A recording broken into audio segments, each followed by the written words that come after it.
Թեմայի շուրջ կզրուցենք քաղաքացիական ավիացիայի միջազգային կարգավորումների մասնագետ վարչապետի նախկին խորհրդական Հակոբ Ճաղարյանի հետ։ Եվ այսպես, երկու տեղական ավիաընկերություններ բողոքում են, որ իրենց համար փաստացի հակամրցակցային պայմաններ է ստեղծում կառավարության սահմանած արտոնությունը։ Կառավարությունը իր որոշումը հիմնավորում է, որ տուրիզմը կզարգանա։ Ձեր գնահատմամբ ինչ վիճակ է հիմա հայկական քաղաքացիական ավիացիայի ոլորտում եւ ինչ եք կարծում այս որոշումը ինչ ազդեցություն կունենա։ Ուրեմն քաղաքացիական ավիացիան նամանավանդ Հայաստանի պայմաններում ամենառազմավարական ոլորտներից մեկն է։ Սեփական քաղաքացիական ավիացիայի զարգացումը դա ոչ միայն տնտեսական զարգացում է, ոչ միայն հարկեր են, դա ոչ միայն մնացած բոլոր բենեֆիտներն են, ինչ որ ընդհանրապես բերում է քաղաքացիական ավիացիան, այլ դա նաև անվտանգության խնդիր է կոնկրետ Հայաստանի համար, ինչը ասենք Վրաստանի համար ոչ այդքան անվտանգային խնդիր է։ Հիմա տեսեք, 2019 թվականից Հայաստանի կառավարությունը 19-20 թվականներից Հայաստանի կառավարությունը ամեն ինչ անում է, որ զարգանան ոչ թե տեղական ավիափոխադրողները, այլ որ զարգանա բոլոր փոխադրումների հիմքը դրվի դրսից եկող այսպես կոչված low-cost ավիափոխադրողների վրա։ Այդ ժամանակ ընտրությունը եղավ Ryanair-ը։ Ryanair-ը պահանջում էր 60 եւ 80 եվրո փոխհատուցում ամեն նստատեղի համար, իսկ նրա օդանավերը 189 տեղանոց են, ասենք 190 տեղանոց օդանավում Գյումրուց թռիչքներ կատարելու համար եւ Երևանի Զվարթնոցից մոտ 20 եվրո փոխհատուցում ամեն նստատեղի համար։ Ryanair-ը մի քանի թռիչքներ կատարելուց հետո հրաժարվեց այլևս թռնել, պատճառաբանելով այդ ամեն ինչը COVID-ով, ուր գնաց այդ 5 միլիոնի մնացած մասը հայտնի չի։ Հաջորդ քայլը որ եղավ, ես այն ժամանակ դատախազություն հայց ներկայացրեցի մոտավորապես 800,000 եվրո կորստի հարցով, որը որ շարունակություն չստացավ։ Հաջորդ քայլը որ եղավ, դա Անիֆի միջոցով պետական միջոցներից 12.5 միլիոն դոլարի հատկացումներ մի ընկերության, որը որ ասենք երկու կողմերից հավասար 50% մասնաբաժնով,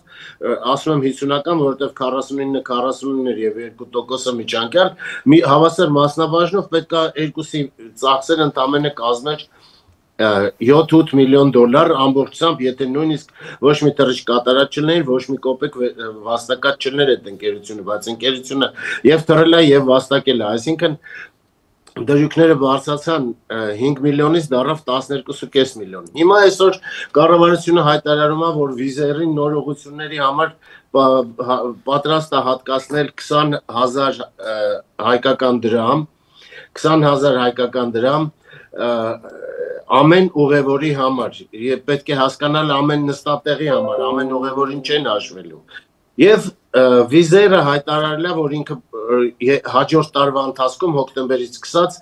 1,200,000 ուղևոր է տեղափոխելու, այսինքն Հայաստանի կառավարությունը պատրաստ է վճարելու 60 միլիոն դոլար, 60 միլիոն, կներեք, եվրո, 60 միլիոն եվրո պատրաստ է վճարելու օտարերկրյա ավիափոխադրողին, բայց չի վճարել որևէ տեղական ավիաընկերության, չի սուբսիդավորել, չի սատարել նույնիսկ 60 միլիոն դրամով։ Բացի այդ, դեռևս 2020 թվականի սկզբին, երբ Հայաստանի կառավարությունը որոշեց սուբսիդավորել Ryanair-ին, կառավարության ճնշման տակ Զվարթնոց օդանավակայանը ստիպված եղավ ընդունել նոր ուղղությունների բանաձև, այսինքն նոր ուղղությունների համար օդանավակայանը արդեն իսկ կանխատեսում է զեղչեր, զգալի, շատ շոշափելի զեղչեր։ Այսինքն կա զեղչերի մաս օդանավակայանի ծախսերով, որը որ կազմում է մոտավորապես 25-30% ավիափոխադրումների։ Իմիջիայլոց ասեմ, որ այն ժամանակ օդանավականների միջազգային ասոցիացիան բողոք ներկայացրեց, կոնկրետ եկել է նամակ իմ անունով օդանավակայանի տնօրինության եւ տնտեսական ազգային ժողովի տնտեսական հարցերի հանձնաժողովի նախագահ Թունյանի ասցեով եւ խնդիրը եղել է, որ ես ինչ եք անում, դուք իրավունք չունեք։ Միջազգային օրենքները, քաղաքացիական ավիացիայի միջազգային կազմակերպության օրենքները, բանաձևերը արգելում են դեմպինգի ցանկացած ձև։ Ընդհանրապես երկրները այդ խտրականությանը դիմում են սեփական ավիաընկերություններին սատարելու համար զարտուղի ճանապարհներով, այնպիսի ճանապարհներով, որ չերևա, միջանկյալ ճանապարհներով, միջնորդավորված միջոցներով եւ ընկերությունները, տեղական ընկերությունները շահում են։ Ստեղ կոնկրետ Հայաստանի կառավարությունը հանդես է գալիս սեփական ավիաընկերությունների դեմ ընդդեմ միջազգային կարգավորումների դեմպինգի մասին կրկնեմ, որ դեմպինգը դա անօրինական գնիչեցումն է, երբ որ գնիչեցումը կատարվում մի ընկերությանը գնի շուկայից հանելու, դա ընդհանրապես անում են հարուստ ընկերությունները։ Տվյալ պարագայում ոչ թե վիզերն է դեմպինգ անում, հաշվի առնելով նրա իր ֆինանսական հնարավորությունները, այլ Հայաստանի կառավարությունն է վիզերին ֆինանսավորում տեղական ընկերություններին դեմպինգով շուկայից հանելու։ Շուկան ունի ինչ-որ ուղղվածություն, ինչ-որ քանակություն եւ ինչ-որ ծավալ։ Հիմա ուշադրություն դարձրեք, Ռուսաստանի ուղղությունները համարյա ամբողջությամբ զբաղված են, համարյա այնտեղ շատ մոտ է բավարարվածությանը կամ ամբողջությամբ բավարարված է, զարգացում կա դեպի եվրոպական ուղղություններ։ Հայկական ավիաընկերությունները նույն պետության երեսից, նույն պետական մարմնի քաղաքացիական ավիացիայի կոմիտեի անգործության երեսից 2020 թվականի մայիսից գտնվում են Եվրամիության ավիացիոն անվտանգության գործակալության սև ցուցակում, այսինքն հայկական ընկերությունները ունենալով իրավաբանական իրավունք եվրոպական ընկերություններին հավասար թռիչքներ կատարել Եվրոպայի ցանկացած ուղղությամբ, նրանք չունեն տեխնիկական հնարավորություն օրենսդրության տեսակետից։ Եվրամիության ավիացիոն անվտանգության գործակալությունը Հայաստանի քաղաքացիական ավիացիայի կոմիտեի աշխատանքը համարել է անբավարար եւ զրոյացրել է նրա տված բոլոր սերտիֆիկատները։ Չի ընդունում ոչ թռիչքային պիտանության, ոչ օդանավի շահագործողի եւ ոչ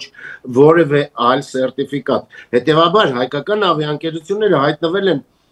ոչ շահավետ վիճակում հենց պետության երեսից։ Հիմա էլ պետությունը բացի նրանից, որ դեռևս չի մաքրել այդ ստեղծված իրավիճակը, անկախ նրանից, որ այսօրվա ղեկավարությունը իրապես լուրջ ջիգեր է գործադրում այդ իրավիճակից դուրս գալու համար եւ ամեն ինչ անում է, բայց չի բավարարում աշխատատեղերը քաղաքացիական ավիացիայի կոմիտեում եւ չի բավարարում մասնագիտական կրթությունը եղած աշխատողների եւ ավիացիոն իշխանությունները դեռ Հայաստանի ավիացիոն իշխանությունները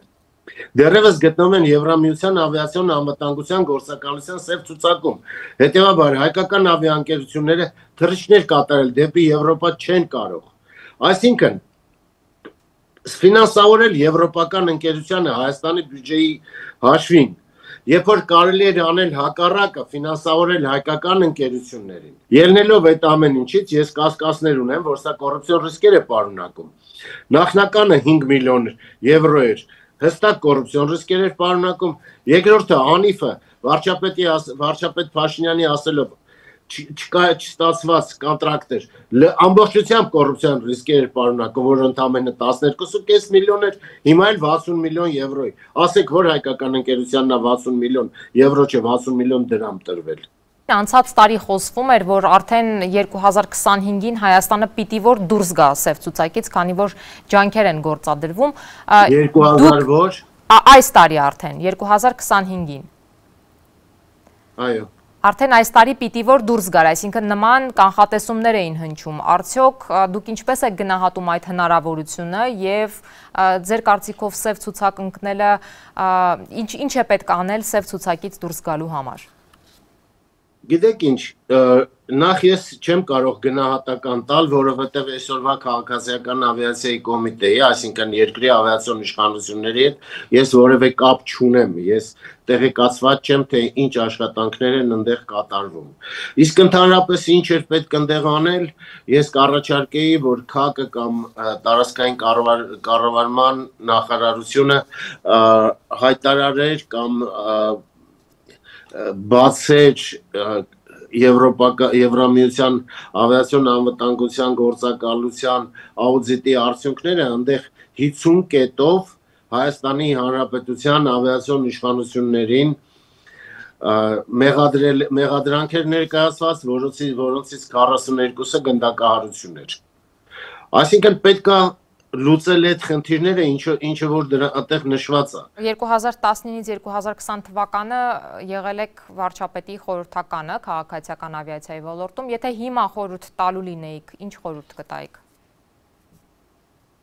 Ես կտայի նույն խորհուրդները, նախ առաջի հերթին քաղաքացիական ավիացիայի կոմիտեի կոմիտեում աշխատելու համար շահագրգռել մարդկանց։ Շահագրգռելու համար դա ստատուսի փոփոխություն է։ Երկրորդը հրավիրել արտասահմանյան մասնագետների, եթե մենք սև ցուցակ կարող ենք չընկնել ընդամենը 3-4 մասնագետ հրավիրելով եւ աուդիտին նախապատրաստվելով, ինչից հրաժարվեց կառավարությունը եւ ինչ որ ես նույնիսկ առաջարկեցի, ասի ես ինքս կվճարեմ դրա համար։ Մենակ թողեք գան։ Կառավարությունը հրաժարվեց դրանից։ Ես մարդկանց ցուցակ եւ անուններ էի տվել, որոնք կգային համ փաստաթղթերը կպատրաստեին, համ